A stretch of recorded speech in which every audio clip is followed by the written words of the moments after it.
A senator from Massachusetts.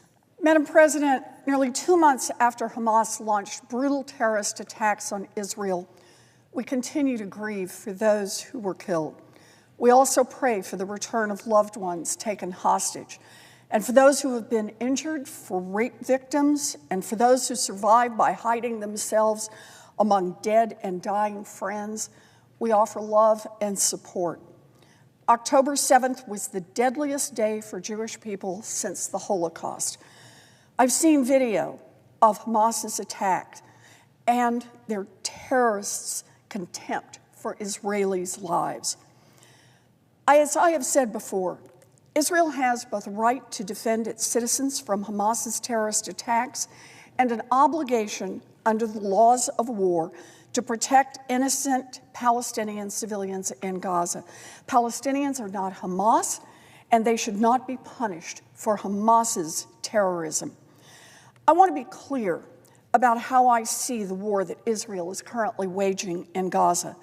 Prime Minister Netanyahu and his right-wing war cabinet have created a humanitarian catastrophe, killing thousands of Palestinian civilians and risking a wider conflict in the Middle East. The Gaza Health Ministry estimates that more than 15,000 people in Gaza have been killed and more than 40,000 injured.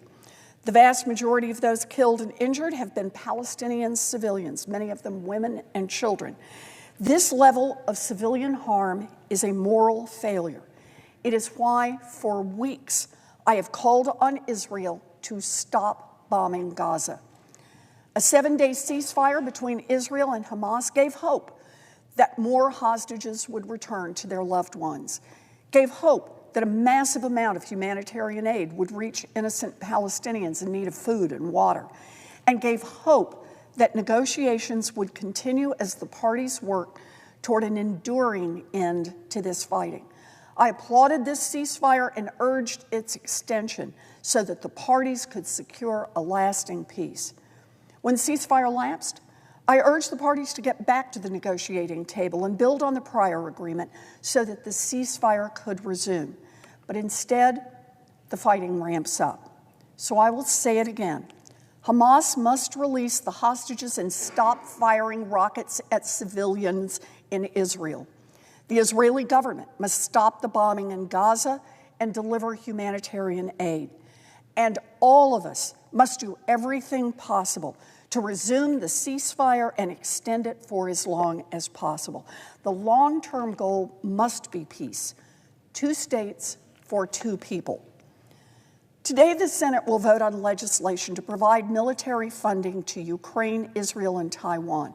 I will support this legislation because Ukraine is on the front lines fighting back a brutal Russian invasion that would destroy its existence as an independent nation.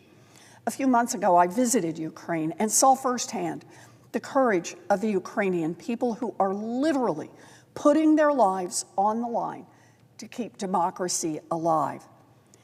This legislation also contains $10 billion in humanitarian aid for families around the globe, including in Gaza.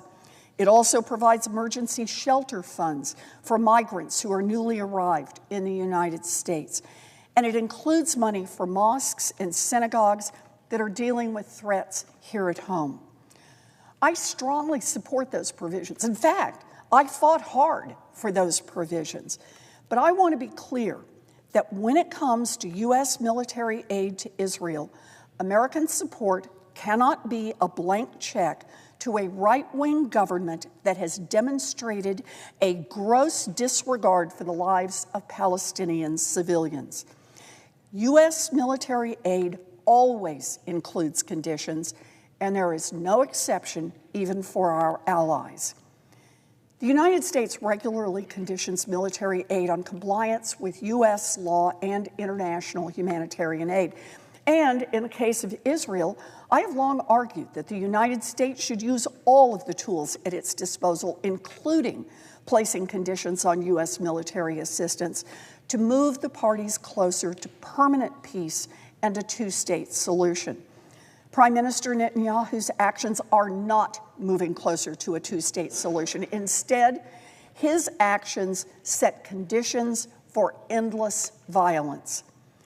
Since October 7th, extremist settlers in the West Bank have deliberately hunted down and killed Palestinians and, according to the United Nations, displaced more than 1,000 people.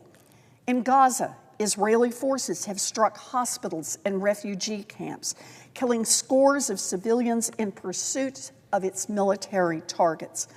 Israel has ordered Palestinians to evacuate for safety and then bombed the safe zones. The videos from Gaza of dead children and wailing parents are shattering. They document the current Israeli government's continued moral and humanitarian failures, and it now appears that Israel is prepared to impose in southern Gaza the same staggering level of civilian death that it carried out in the north. That is wrong. I lay these actions at the feet of Prime Minister Netanyahu. If the Prime Minister insists on conducting military operations with little regard for civilian life and in a manner that moves the region deeper into perpetual war, then he does not deserve America's blanket financial support. I understand the desire to help Israel and the people of Israel, but given the actions of the Prime Minister, Congress should condition any military funding on an agreement that civilian lives will be protected, that Palestinians will receive the humanitarian aid they need, and that international law will be fully respected. Over the past 2 months, I've had many conversations with people across Massachusetts about the path forward. This conflict is horrific, and it is deeply personal. I've talked to Israelis who have lost beloved friends and family. I've held parents who have had children violently taken as hostages. I've talked to Palestinians who have had family members killed. I've held hands with people conducting a desperate long-distance search for missing loved ones. And I've joined the sometimes frantic efforts to help Palestinians who are desperately trying to get out of Gaza but can't. The pain runs deep for all of them. This conflict has also sparked a wave of hate here in the United States. The Center for American Islamic Relations in Massachusetts has received a record number of calls reporting vandalism, violence, and retaliation against Palestinians. A man in Boston was arrested for attacking the Holocaust Museum, and synagogues in Attleboro are receiving bomb threats. I've had Muslim and Palestinian constituents talk to me about being pulled over for extra screening at the airport, while their white travel companions sailed right on through. I've heard stories of how hard it can be to land a small business loan or get a credit card application approved, even when they meet all of the criteria. Anti-Palestinian hate is endangering our neighbors. 3 college students in Burlington were shot on their way to dinner. I've had moms tell me they're now afraid to say that they are Palestinian, and they are now afraid for their children to leave the house. Anti-Semitism is endangering our neighbors. Hillel leaders tell me they are afraid to walk alone on campus or speak up in classes. Mothers say they worry about bringing their toddlers to activities at their synagogue because it could be the target of an attack. But in these moments, each of us has an obligation to speak out clearly and loudly against hate. Each of us has an obligation to actively oppose hate in all of its forms. Anti-Semitism must be rejected. Islamophobia and anti-Palestinianism must be cast off. We should make our intentions clear. We should work toward those goals until they are finally true. No one should be afraid. No one should feel unsafe. And it is on our shoulders to build an America where there is no place for hate. But there is more for us to do. We cannot give up on peace. Hamas leaders make their goals clear: perpetual war and death. But, as I said earlier, Hamas is not the Palestinian people, and the Palestinian people are not Hamas. In the midst of the chaos and pain of this terrible war, I hold fast to the possibility that people of goodwill, both Palestinians and Israelis, can build a lasting peace. I have long believed that a two-state solution is the best path, is the only path for Israel's long-term security, and the only way to ensure that Palestinians have the rights, the freedom, and the self-determination they need to build a secure future for themselves and their children.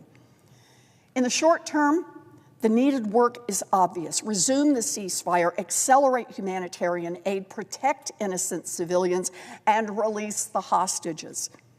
And in the long term, the hard labor, the labor that ensures that we won't be here again and again and again to mourn the deaths of the people we love and have lost to an endless cycle of war. The hard labor is to drive toward a just and lasting peace for both Israelis and Palestinians. Thank you, Madam President. I yield the floor.